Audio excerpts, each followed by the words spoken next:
For joining us. It's a pleasure to talk to you on these issues.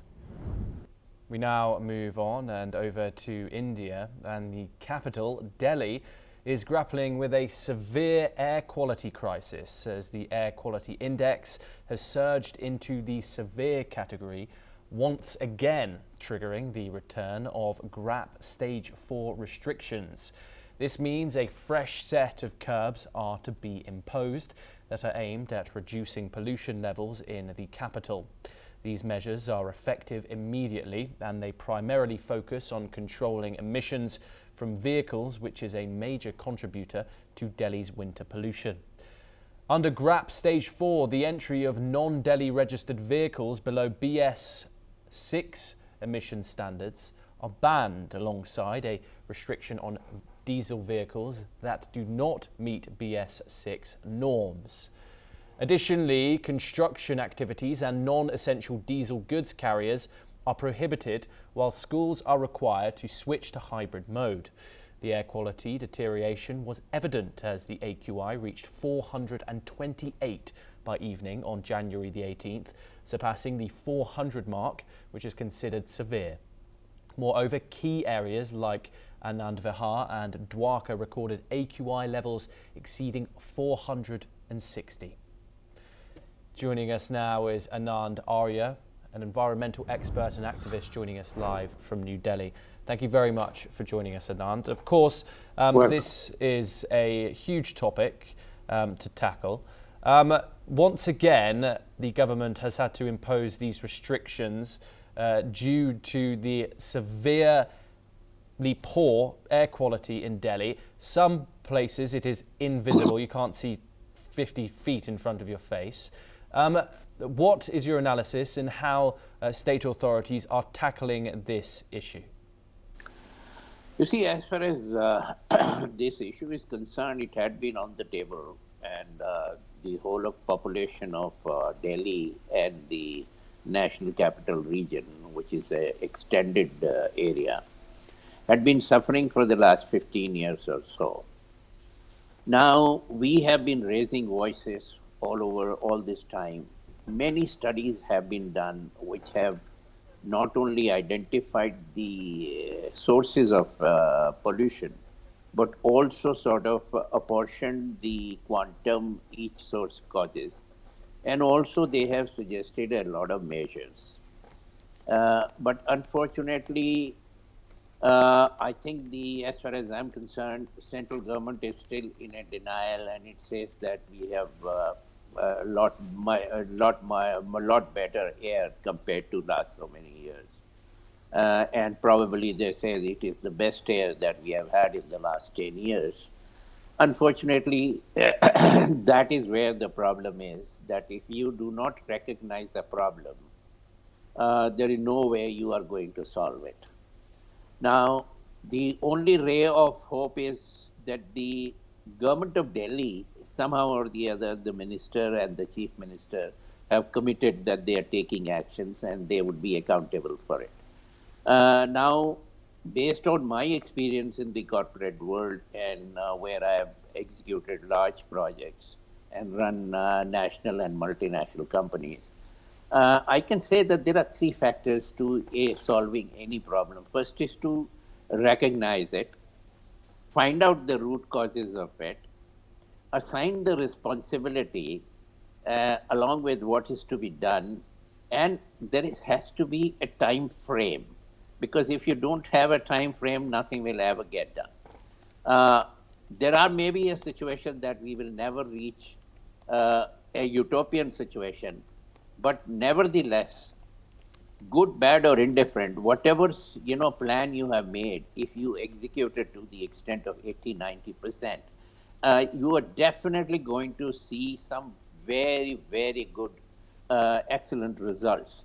And from 400 AQI plus what you are reporting, and which we are also seeing in the newspapers, we should be able to bring it down to somewhere less than 100, and which is probably something which is livable in the short run. Now, the big ray of hope is the Supreme Court of India. The Chief Justice of India last 2 months he has had many hearings, and he is about to take a hearing every 2 weeks. And he has asked the main pollution control agency, Central Air Quality Management Commission, to actually, revisit every target, develop the strategies, how they are going to do it, in what time they are going to do it. And based on my experience, and the amount of time that I have spent on how to control this, I have looked at every, let's say there are 12 to 13 causes, which factors which cause the pollution. Now, for each of them, there is a solution except for one, which I will deal later. Yes. But these 12, the factors which affect, I have summarized. Out of that, exactly what is to be done. So there are three factors. One, set a target, irrespective of how good or bad it is, within a certain period of time. Then review it every month, which the Supreme Court is probably going to do, and then hold people accountable. Okay. And there would have to be a system of reward and punishment. And once this is done, and what I have done as my voice, as a very concerned senior citizen, or rather I should say a super senior citizen over 80 years of age, I have written to the Supreme Court, to Chief Justice of India, through one of his, a confidant, exactly what is to be done. And there are about 23 action points which are not only actionable, but they're also measurable, which I have given. And I do hope, I have also sent it as an open letter, and I do hope that once the Chief Justice of India takes care of this, and we continue to review it for a period of, let's say, 6 months to 8 years, 1 year, and I think even after that, we will have to... Apologies for the interruption. We do have limited time, unfortunately. I just want to say that, of course, Delhi's AQI, in some circumstances, have gotten worse, especially in recent years. And this comes, of course, as India rises up the economic tables. It's just overtaken Japan in GDP.